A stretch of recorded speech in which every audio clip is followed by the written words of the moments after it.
بسم اللہ الرحمن الرحیم۔ جہاں تک عماد الدین کا تعلق ہے تو سلطان ملک شاہ سلجوقی کے ایک معزز اور صاحب حیثیت سالار اقنقر بن عبداللہ کا فرزند عظیم تھا۔ اقنقر ترکی نژاد تھا اور سلطان ملک شاہ سلجوقی کے مصاحبوں میں شامل تھا۔ اقنقر، جس کو تاریخ کے اوراق میں قیم الدولہ کہہ کر بھی پکارا جاتا ہے، سلطان ملک شاہ سلجوقی کا بچپن کا ساتھی تھا۔ وہ سلطان کے ساتھ کھیل کود کر بڑا ہوا تھا۔ جب سلطان ملک شاہ سلجوقی کے باپ سلطان الپ ارسلان کی شہادت کے بعد ملک شاہ مسند آرائے حکومت ہوا تو اس نے قیم الدولہ کو اپنے خاص دوستوں اور قابل قدر امراء میں شامل کر لیا۔ تھوڑے ہی عرصے میں اس کا شمار ملک شاہ کے خاص مصاحبوں میں ہونے لگا، یہاں تک کہ سلطان نے اسے وزیر سلطنت خواجہ نظام الملک طوسی کی تحریک پر حلب کا حاکم مقرر کر دیا۔ سلطان ملک شاہ سلجوقی نے قیم الدولہ کو پہلے قصر شاہی کا حاجب بھی مقرر کیا تھا، اور جب اس نے حلب کا حاکم مقرر کیا تو اس نے اپنے زیر حکومت علاقوں کا انتظام کچھ اس قدر خوش اسلوبی سے انجام دیا کہ جب وہ ملاقات کرنے کے لیے ملک شاہ سلجوقی کی خدمت میں حاضر ہوا اور اپنے علاقوں کی صورتحال سلطان کو پیش کی تو سلطان نے فرط مسرت سے اس کی پیشانی چوم لی اور حلب کے علاقے کے علاوہ کچھ دیگر علاقے بھی اس کے تحت کر دیے۔ وہ ایک بہادر لشکری اور صاحب رائے مشیر ہی نہیں تھا، بلکہ خداوند قدوس نے اسے نہایت اعلیٰ انتظامی قابلیت سے بھی نوازا تھا۔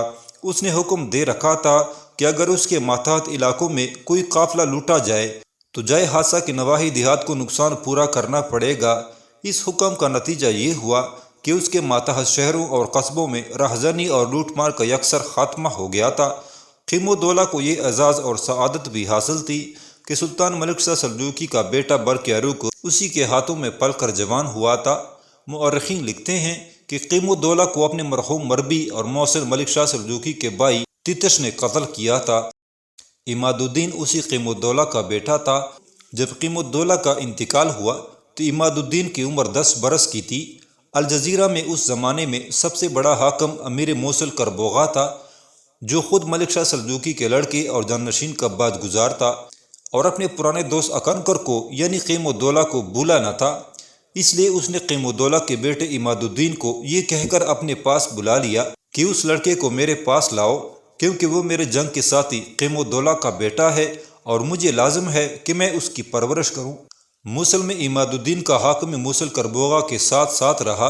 ایک مرتبہ آمد کے قریب ایک جنگ میں جب شکست اور فتح کا پلہ کسی طرف جھکتا نظر نہ آتا تھا، کربوغا نے تمام لشکر کے روبرو عماد الدین کو اپنے سینے سے لگا کر اس کے تحت کام کرنے والے لشکریوں کو مخاطب کرتے ہوئے کہا، دیکھو یہ تمہارے پرانے آقا کا لڑکا ہے، اس کے لیے لڑو۔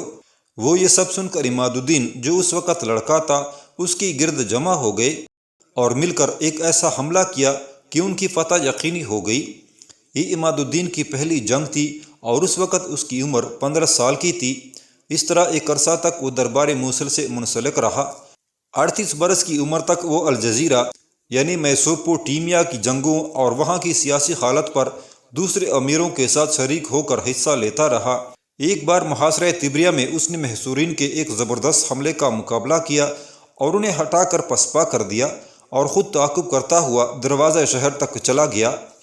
یہاں تک پہنچ کر اس نے اپنا نیزہ دروازے پر مارا، لیکن پیچھے مڑ کر دیکھا تو کوئی شخص ہمراہ نہ تھا اور اس کے تمام لشکری لڑائی ختم ہونے کے بعد ٹھہر گئے تھے اور خود وہی تنہا دشمن کا تعاقب کرتا چلا آیا تھا۔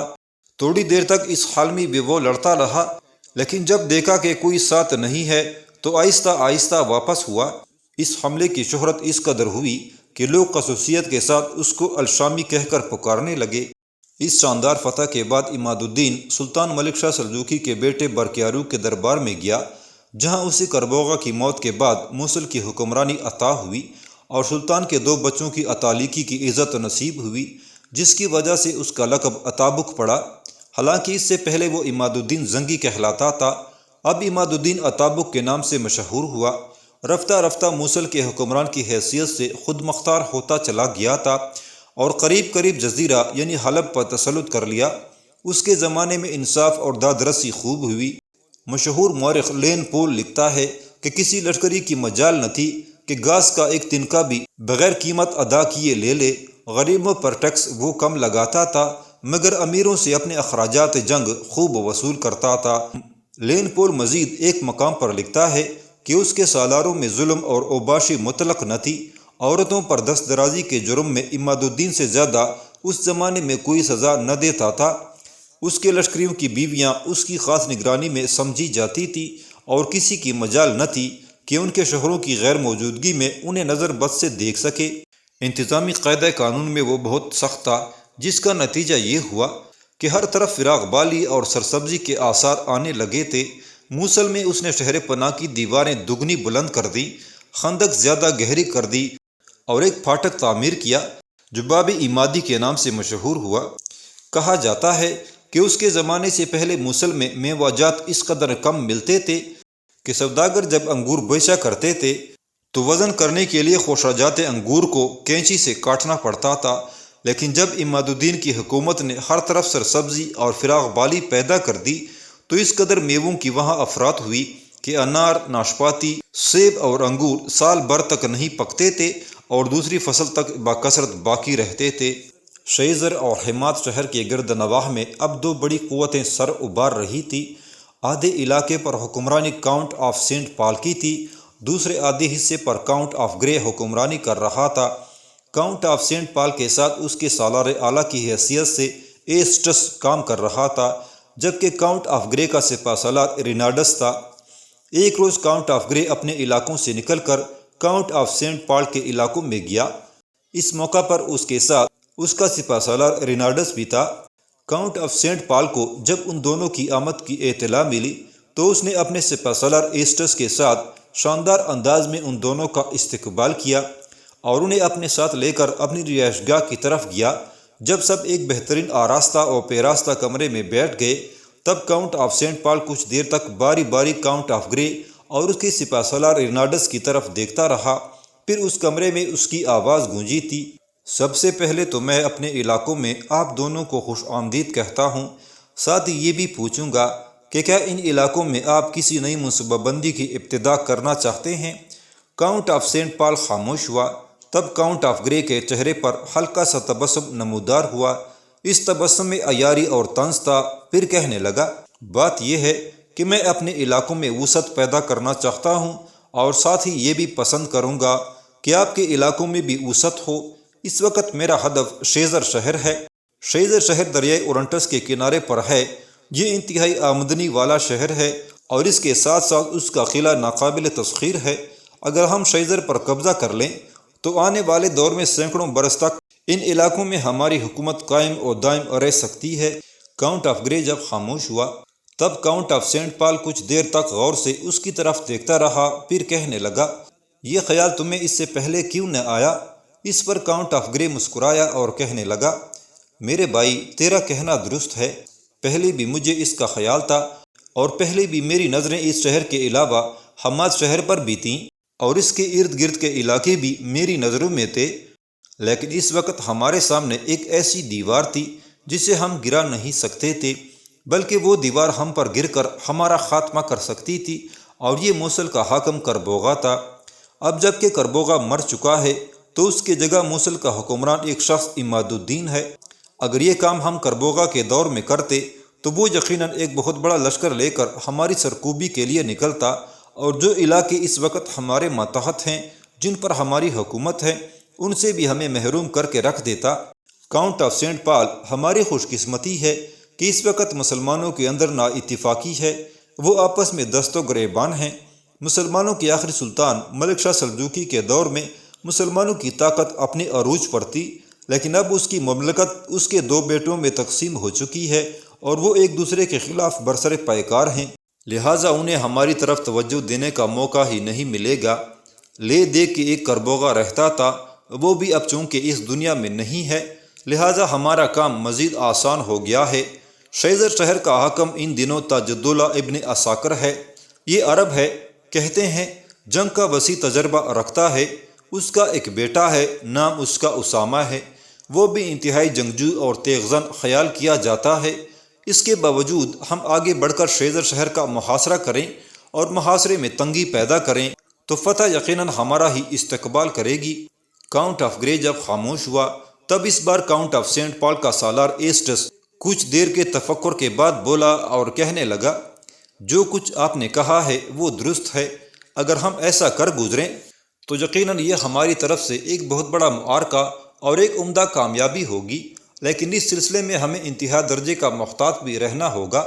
یہاں تک کہنے کے بعد ایسٹس رکا، پھر پہلے کی نسبت زیادہ خدشات کا اظہار کرتے ہوئے کہنے لگا، ہمیں اس عماد الدین سے بھی ہوشیار رہنا ہوگا۔ اس کا باپ کسی دور میں سلطان ملک شاہ سلجوقی کے بہترین سالاروں میں سے ایک تھا، حلب اور کئی دوسرے شہروں کا حاکم تھا۔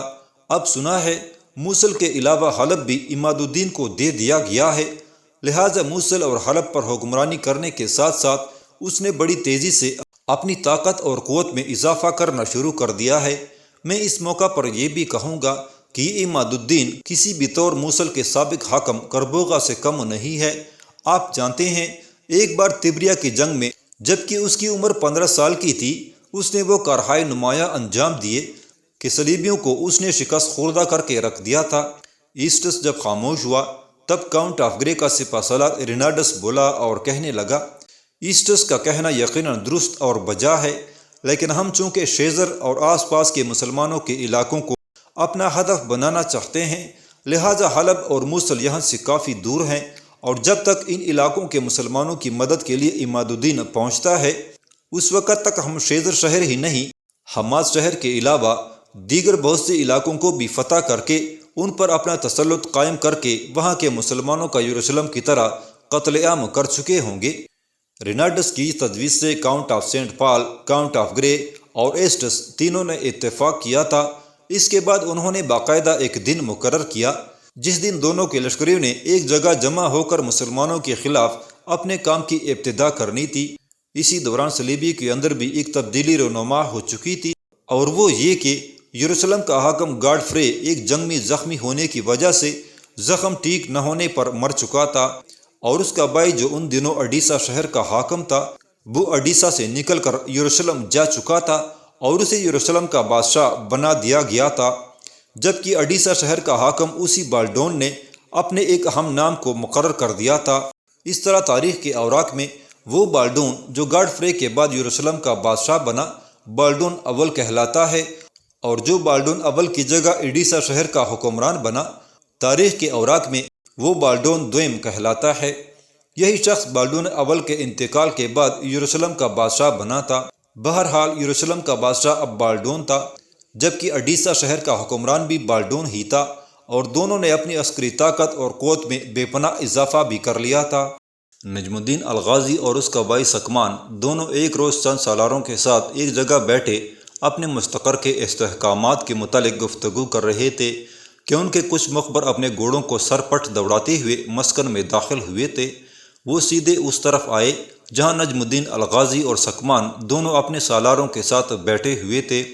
قریب آ کر وہ گھوڑوں سے اترے، بلند آواز میں سلام کیا، پھر نجم الدین کے قریب بیٹھ گئے۔ نجم الدین نے غور سے ان کی طرف دیکھا، کچھ پوچھنا ہی چاہتا تھا کہ ان میں ایک پہلے ہی بول اٹھا، امیر، ہم ایک بری خبر لے کر آپ کی خدمت میں حاضر ہوئے ہیں۔ شیزر اور حماد شہر سے منسلک جو علاقے صلیبیوں کے قبضے میں ہیں ان پر کاؤنٹ آف سینٹ پال اور کاؤنٹ آف گرے دونوں قابض ہیں، اور ان دونوں نے اپنی عسکری طاقت اور قوت میں خوب اضافہ بھی کر لیا ہے۔ کاؤنٹ آف سینٹ پال کے سالار کا نام ایسٹس اور کاؤنٹ آف گرے کے سپہ سالار کا نام رینارڈس ہے۔ ہم آپ کو یہ اطلاع دیتے ہیں کہ کاؤنٹ آف سینٹ پال اور کاؤنٹ آف گرے دونوں کے سپہ سالار اپنا اپنا جرار لشکر لے کر متحد ہوں گے۔ مسلمانوں کے علاقوں میں یلغار کرتے ہوئے وہ شیزر شہر کو فتح کرنے کی کوشش کریں گے۔ ان کے ارادے یہ ہیں کہ شیزر شہر کو فتح کرنے کے بعد یہاں ایک ایسی صلیبی مملکت قائم کی جائے جو صدیوں تک قائم رہے، کیونکہ ان کا خیال ہے کہ شیزر شہر کے اندر ایک بڑا لشکر رکھا جائے تو کوئی بھی حملہ آور شیزر کے قلعے کے استحکام کو توڑ کر قلعے میں محصور لشکر پر قابو نہیں پا سکتا۔ چنانچہ اپنے ان ارادوں کی تکمیل کے لیے وہ اب شیزر اور حماد شہر کے نواح میں جس قدر مسلمانوں کے علاقے ہیں ان پر حملہ آور ہوں گے۔ یہاں تک کہنے کے بعد وہ شخص جب خاموش ہوا تب نجم الدین الغازی نے اس کا شکریہ ادا کیا، انہیں آرام کرنے کے بعد پھر اپنے کام پر لگ جانے کا مشورہ دیا۔ ساتھ ہی اپنے سالاروں میں سے ایک کو مخاطب کر کے نجم الدین الغازی کہنے لگا، میرے عزیز، تو ابھی اسی وقت گھوڑے پر سوار ہو جا اور اسے دوڑاتا ہوا شیزر کے حاکم تاجدولہ ابن ابی اساکر کی طرف جا، اسے اور اس کے بیٹے اسامہ کو خبر کرو کہ چند روز تک صلیبیوں کا ایک لشکر شیزر شہر پر حملہ آور ہوگا۔ چنانچہ قلعے کے اندر محصور رہ کر وہ ڈٹ کر حملہ آوروں کا مقابلہ کریں، جبکہ باہر سے ہم ان پر ضرب لگائیں گے، اور ہمیں امید ہے کہ ہم صلیبیوں کو شیزر شہر فتح کرنے نہیں دیں گے۔ نجم الدین الغازی کا یہ حکم پا کر وہ سالار بھاگتا ہوا وہاں سے ہٹ گیا۔ تھوڑی دیر بعد وہ اپنے گھوڑے کو سر پر دوڑاتا ہوا مسکن سے نکلا اور شیزر شہر کا رخ کر رہا تھا۔ جہاں تک نجم الدین کا تعلق ہے تو اس سے متعلق مورخین یہ لکھتے ہیں کہ نجم الدین عالم اسلام کا وہ مجاہد تھا جس نے ایک عرصہ تک صلیبیوں کی ناک میں نکھیل ڈال کر رکھی اور انہیں کئی مواقع اور کئی جگہ پر پسپائی اختیار کرنے پر مجبور کیا۔ اس سالار کے شیزر شہر کی طرف جانے کے بعد نجم الدین الغازی نے نام لے کر 2 افراد کو طلب کیا۔ جب وہ اس کے سامنے آئے تب نجم الدین کچھ دیر تک غور سے ان کی طرف دیکھتا رہا، پھر کہنے لگا، میرے دونوں عزیزو، مجھے پتہ چلا ہے کہ عماد الدین نے ان دنوں حلب شہر میں قیام کر رکھا ہے۔ تم ابھی اسی وقت اپنے گھوڑوں پر سوار ہو کر حلب کا رخ کرو۔ عماد الدین مجھے اور میرے بھائی سکمان دونوں کو خوب جانتا ہے۔ عماد الدین کی خدمت میں حاضر ہو کر اس سے التماس کرنا کہ ان علاقوں میں صلیبیوں کا زور بڑھتا چلا جا رہا ہے۔ عماد الدین سے میری طرف سے یہ التماس کرنا کہ ہم آپ سے یہ گزارش کرتے ہیں کہ آپ اپنے سالار زین الدین کو حلب سے یہاں ہمارے پاس بھیج دیں۔ ہم نے اس کی بڑی شہرت، اس کے بڑے کارناموں کی خبریں سن رکھی ہیں، اور ہمیں امید ہے کہ ہمارے ساتھ کام کرتے ہوئے وہ صلیبیوں کے خلاف خوب حرکت میں آئے گا۔ مجھے امید ہے کہ عماد الدین ہماری اس التماس کو رد نہیں کرے گا۔ چنانچہ نجم الدین الغازی کا حکم پا کر وہ دونوں اشخاص اپنے مسکن سے کوچ کر گئے تھے۔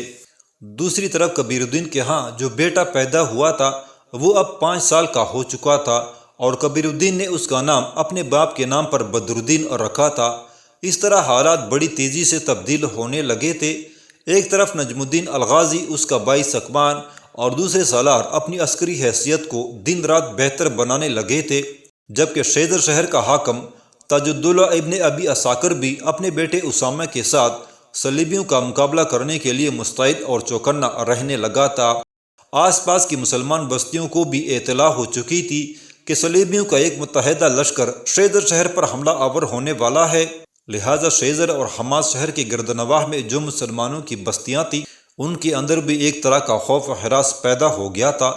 اس حالت میں چند ہفتے گزر گئے، یہاں تک کہ کاؤنٹ آف سینٹ پال کا سپہ سالار ایسٹس اور کاؤنٹ آف گرے کا سپہ سالار رینالڈس دونوں اپنے متحدہ لشکر کے ساتھ نکلے۔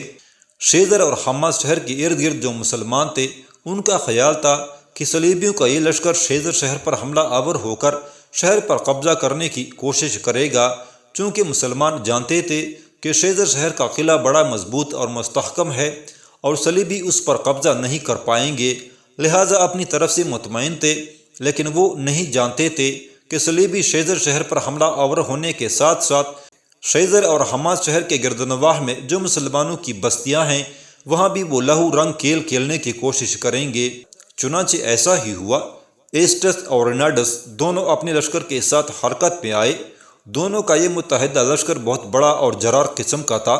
چنانچہ پہلے یہ شیزر اور حماس شہروں کے آس پاس مسلمانوں کی جو بستیاں تھیں ان پر حملہ آور ہوئے اور وہاں کے مسلمانوں کا قتل عام کیا۔ مسجدوں کو انہوں نے جی بھر کر آگ لگائی۔ جہاں جہاں کلیسا زیادہ تھے ان بستیوں کو محفوظ رکھا۔ ہزاروں مسلمان مردوں، عورتوں اور بچوں کو موت کے گھاٹ اتارا گیا۔ اس قتل عام میں جمال الدین، بدر الدین، کبیر الدین اور مجددین تک موت کے گھاٹ اتار دیے گئے۔ کبیر الدین کی ماں زمران، کبیر الدین کی بیوی سرایا بھی اس وحشتناک کھیل کا شکار ہو گئے تھے۔ ان کا گھر، ان کی حویلی ایک طرح سے اجڑ کر رہ گئی تھی۔ صرف کبیر الدین اور سرایا کا خورد سالہ بیٹا جس کا نام بدر الدین تھا وہ کسی نہ کسی طرح اپنی حویلی کے اندر محفوظ رہ گیا، جسے اس بستی کے بچنے والے لوگوں نے توروس کی ماں ساروک اور بیوی میکل کے پاس پہنچا دیا تھا۔ اس کے بعد ایسٹس اور رینالڈس دونوں سالاروں نے شیزر شہر کا رخ کیا اور شیزر شہر کے قلعے اور شہر کا انہوں نے ایک طرح سے محاصرہ کر لیا تھا۔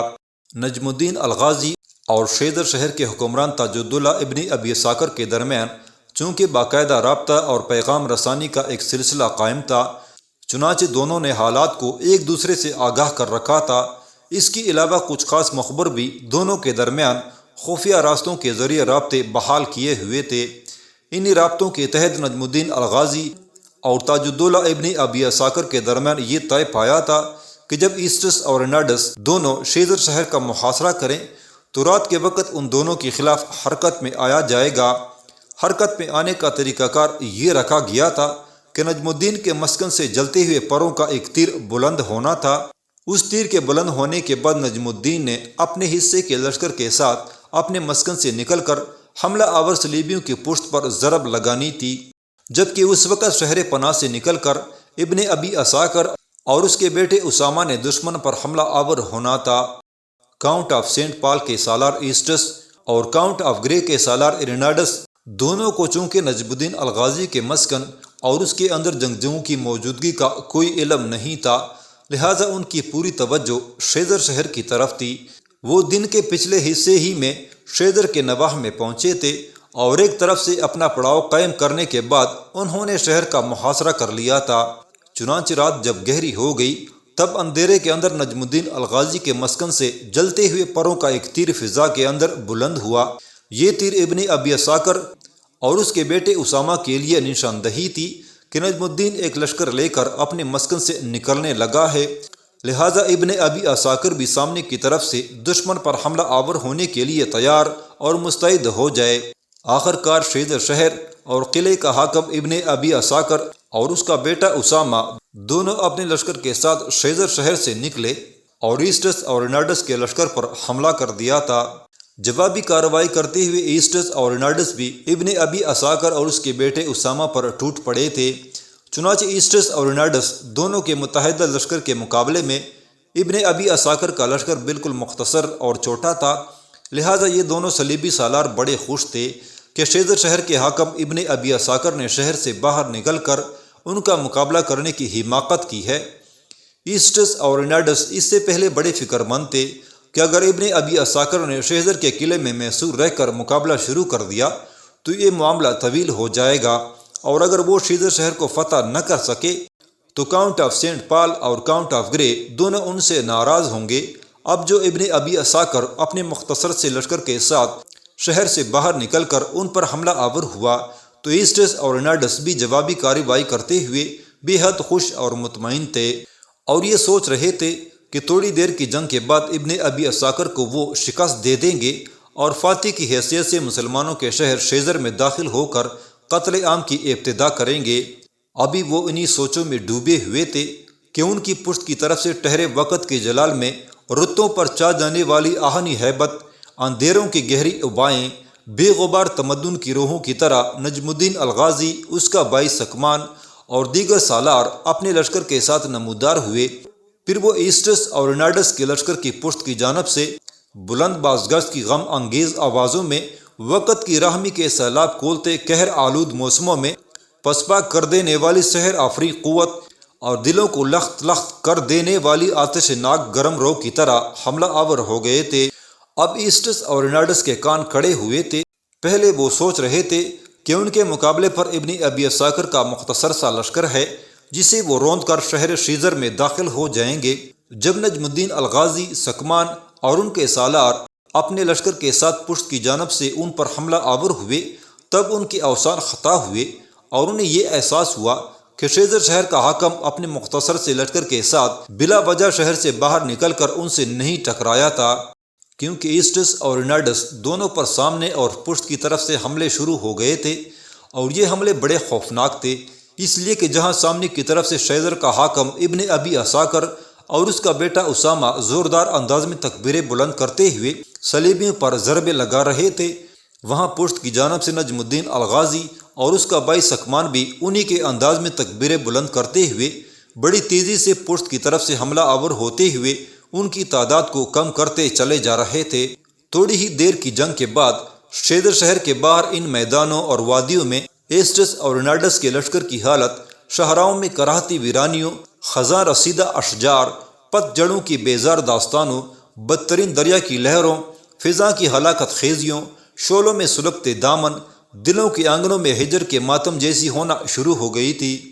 یہاں تک کہ ایسٹس اور رینالڈس نے رات کی تاریکی میں جب یہ اندازہ لگایا کہ مسلمانوں نے دو طرفہ حملہ کر کے ان کے لشکر کی اکثریت کو موت کے گھاٹ اتار دیا ہے، تب وہ اپنے بچے کچے لشکر کو سمیٹتے ہوئے اور شکست قبول کرتے ہوئے بھاگ کھڑے ہوئے تھے۔ ابن ابی عساکر اور نجم الدین الغازی نے کچھ دور تک بڑے خوفناک انداز میں ان کا تعاقب کیا، پھر وہ پلٹ کر اس طرف آئے جہاں جنگ ہوئی۔ صبح تک وہاں انتظار کیا گیا، اور جب مشرق سے سورج طلوع ہوا تب ایسٹس اور رینالڈس کے پڑاؤ پر قبضہ کیا گیا۔ بے شمار مال غنیمت ہاتھ لگا۔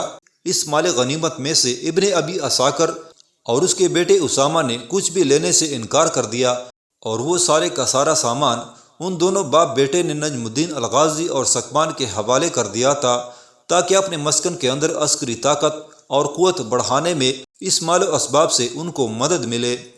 جس وقت ابن ابی عساکر اور نجم الدین الغازی، اسامہ، سکمان اور کچھ دیگر سالار ایک جگہ کھڑے اپنی شاندار فتح مندی پر ایک دوسرے کو مبارکباد دینے کے ساتھ ساتھ اس فتح سے متعلق گفتگو کر رہے تھے، کچھ ممبر جن کا تعلق نجم الدین الغازی کے مسکن سے تھا، وہ اپنے گھوڑوں کو سر پٹ دوڑاتے ہوئے وہاں آئے۔ قریب آ کر وہ اپنے گھوڑوں سے اترے۔ سب کو بلند آواز میں انہوں نے سلام کیا۔ پہلے آنے والوں نے ابن عساکر اور نجم الدین الغازی کو ایسٹس اور رینالڈس کے خلاف اس شاندار فتح پر مبارکباد دی۔ پھر ان میں سے ایک باری باری ابن عساکر اور نجم الدین کی طرف دیکھتے ہوئے کہنے لگا، جہاں آپ لوگوں نے شیزر شہر کے باہر صلیبی لشکر کی اکثریت کو موت کے گھاٹ اتارنے کے بعد صلیبیوں کو بدترین شکست دی ہے، وہاں ہم بھی آپ کے لیے ایک اچھی خبر لے کر آئے ہیں۔ آنے والوں کی ان الفاظ پر ابن ابی عساکر اور نجم الدین چونکنے کے انداز میں ان دونوں کی طرف دیکھنے لگے تھے۔